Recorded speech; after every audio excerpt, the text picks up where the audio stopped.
सुबह के 7 बजे थे। गाड़ियां सड़क पर सरपट दौड़ रही थी। ट्रैफिक इंस्पेक्टर बलविंदर सिंह सड़क के किनारे 1 फुट ओवर ब्रिज के नीचे अपने साथी हवलदार मनीष के साथ कुर्सी पर बैठा हुआ था। उसकी नाइट ड्यूटी खत्म होने वाली थी और वह अपनी जगह नए इंस्पेक्टर के आने का इंतजार कर रहा था। बलविंदर सिंह ने हाथ मुंह धोया और मनीष से बोला, भाई चाय पिला दो। मनीष उठा और सड़क किनारे एक रेहड़ी वाले को चाय को बोलकर वापस आ गया। तुरंत ही चाय भी आ गई। दोनों चाय पीते हुए बातें करने लगे। बलविंदर सिंह ने कहा, अरे भाई, रात भर गाड़ियों के जितने चालान हुए हैं जरा उसका हिसाब मिला लेते हैं। मनीष बोला, जनाब मैंने पूरा हिसाब पहले ही मिला लिया है। इसी बीच बलविंदर के मोबाइल फ़ोन पर घंटी बजी। वह बड़े मजाकिया अंदाज में फ़ोन उठाकर बोला, बस निकल रहा हूँ मैडम, सुबह सुबह बड़ी फिक्र हो रही है। अचानक बलविंदर सिंह के चेहरे का रंग उड़ गया। वह हकलाते हुए बोला, मनीष जल्दी चल, रश्मि का एक्सीडेंट हो गया है। दोनों अपना अपना हेलमेट पहनकर तेजी से मोटरसाइकिल से चल दिए। दरअसल रश्मि बलविंदर सिंह की 6 साल की इकलौती बेटी थी। उसके एक्सीडेंट की बात सुनकर वह परेशान हो गया था। उसके दिमाग में बुरे ख्याल आ रहे थे और सामने रश्मि की तस्वीर घूम रही थी। बीच रास्ते में एक ट्रक खराब हो गया था जिसके पीछे काफ़ी लंबा ट्रैफिक जाम लगा हुआ था। बलविंदर सिंह ने इतना सब्र कहाँ, मोटरसाइकिल का सायरन चालू किया। फुटपाथ पर मोटरसाइकिल चढ़ाई और तेजी से जाम के आगे निकल गया। अगले 5 मिनट में वे दोनों उस जगह पर पहुंच गए जहां एक्सीडेंट हुआ था। बलविंदर सिंह ने जब वहां का सीन देखा तो वह किसी अनजान डर से कांप उठा। एक सफ़ेद रंग की गाड़ी आधी फुटपाथ पर चढ़ी हुई थी। गाड़ी के आगे के शीशे टूटे हुए थे। एक पैर का छोटा सा जूता और पानी की लाल रंग की बोतल नीचे पड़ी थी। बोतल पिचक गई थी। ऐसा लग रहा था कि कुछ लोगों ने पैरों से कुचल गई हो। वहां जमीन पर खून की कुछ बूंदें गिरी हुई थी। कुछ राहगीरों ने उसे घेरा हुआ था। बलविंदर सिंह भीड़ को चीरता हुआ अंदर पहुंचा और वहां के हालात देख सन्न रह गया। रश्मि जमीन पर खून से लथपथ बेसुध पड़ी हुई थी। उसकी पत्नी नम्रता चुपचाप रश्मि को देख रही थी। नम्रता की आंखों से आंसू की एक बूंद नहीं थी। बलविंदर सिंह के पैर नहीं संभले और वह वहीं रश्मि के पास लड़खड़ाकर घुटने के बल गिर गया। उसने रश्मि को गोद में उठाने की कोशिश की लेकिन रश्मि का शरीर तो बिल्कुल ढीला पड़ चुका था। बलविंदर सिंह को यह बात समझ में आ गई कि उसकी लाडली इस दुनिया को छोड़कर जा चुकी है। उसे ऐसा लगा जैसे किसी ने उसका कलेजा निकाल लिया हो। बलविंदर सिंह की आंखों के सामने रश्मि की पुरानी यादें घूमने लगी। अगर वह रात के 2 बजे भी घर जाता तो रश्मि उठ पड़ती। पापा के साथ उसे रोटी के 2 निवाले जो खाने होते थे। वह तोतली जबान से कविताएं सुनाती, दिन भर की धमा चौकड़ी और मम्मी के साथ झगड़ों की बातें बताती। लेकिन अब वह शायद कभी नहीं बोलेगी। वह किसके साथ खेलेगा, किसको छेड़ेगा। बलविंदर सिंह बच्चों की तरह फूट फूट कर रोने लगा। कोई है भी तो नहीं जो उसे चुप करा सके। नम्रता वैसे ही पत्थर की तरह बुत बनी बैठी हुई थी। हवलदार मनीष ने डरते हुए बलविंदर सिंह को आवाज़ लगाई, सर जी, गाड़ी के ड्राइवर को लोगों ने पकड़ रखा है, वह उधर सामने है। बलविंदर सिंह पागलों की तरह उसकी तरफ झपटा। कहाँ है? बलविंदर सिंह की आंखों में खून उतर आया था।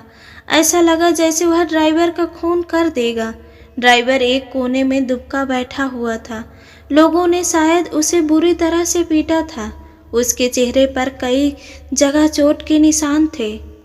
बलविंदर सिंह तकरीबन भागते हुए ड्राइवर की तरफ बढ़ा, लेकिन जैसे जैसे वह ड्राइवर के पास आया उसकी चाल और तेवरियां धीमी होती गईं। हवलदार मनीष वहीं पास खड़ा था, लेकिन वह ड्राइवर को कुछ नहीं बोला।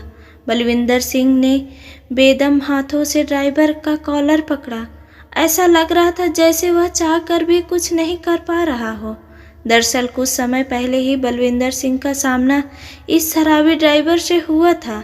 सुबह के 6 बजे थे। बलविंदर सिंह सड़क के किनारे उसी फुट ओवर ब्रिज के नीचे कुर्सी पर बैठा हुआ था। थोड़ी देर में मनीष एक ड्राइवर का हाथ पकड़कर ले आया।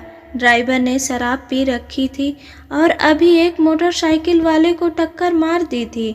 मोटरसाइकिल वाले की पैंट घुटने के पास फटी हुई थी और वहां से थोड़ा खून भी निकल रहा था। बलविंदर सिंह ने ड्राइवर को एक जोरदार थप्पड़ मारा और चिल्लाया, सुबह सुबह चढ़ा ली तूने? दूर से ही बदबू मार रहा है। ड्राइवर गिड़गिड़ाते हुए बोला, साहब गलती हो गई। कल इतवार था, रात को दोस्तों के साथ थोड़ी पार्टी कर ली। ड्यूटी पर जाना है, घर जा रहा हूँ। मेरी गलती नहीं है, यह एकाएक सामने आ गया। बलविंदर सिंह ने फिर थप्पड़ उठाया था लेकिन मारा नहीं और जोर से चिल्लाया, क्यों अभी इसकी जान चली जाती और तू कहता कि यह खुद से सामने आ गया। दारू तूने पी रखी है लेकिन गलती इसकी है। सही है मनीष, इसकी गाड़ी जब्त करो और थाने ले चलो।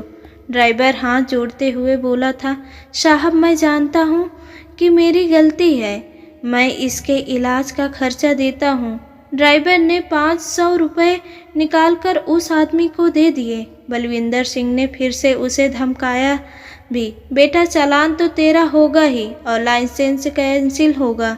चल लाइसेंस और गाड़ी के कागज दे। ड्राइवर फिर गिड़गिड़ाया था, साहब गरीब आदमी हूँ, जाने दो। कहते हुए ड्राइवर ने 500 के 2 नोट मोड़कर धीरे से बलविंदर सिंह के हाथ पर रख दिए। बलविंदर सिंह ने उसके हाथ से ही नोट गिन लिए और उसकी त्योरियां थोड़ी कम हो गई। वह झूठ मूठ का गुस्सा करते हुए बोला था, इस बार तो छोड़ रहा हूँ लेकिन अगली बार ऐसे मिला तो तेरा पक्का चालान होगा। ड्राइवर और मोटरसाइकिल सवार दोनों चले गए।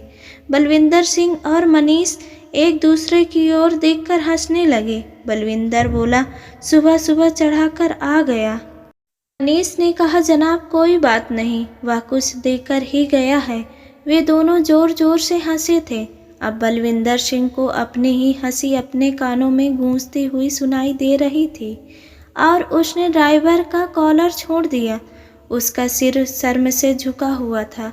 बलविंदर और मनीष एक दूसरे की तरफ नहीं देख पा रहे थे। वहां खड़े लोगों को कुछ समझ नहीं आ रहा कि क्या हुआ है, क्यों इन्होंने ड्राइवर को छोड़ दिया।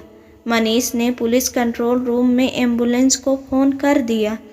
थोड़ी देर में पीसीआर वैन और एम्बुलेंस आकर वहां खड़ी हो गई।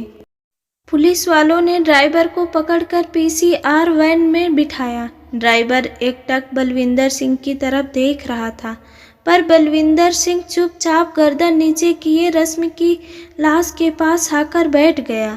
उसके चेहरे से गुस्से का भाव गायब था और आत्मग्लानि से भरे हुए मन में तरह तरह के विचारों का बवंडर उठा। काश मैंने ड्राइवर को रिश्वत लेकर छोड़ने की बजाय तत्काल जेल भेजा होता तो इतना बड़ा नुकसान नहीं होता।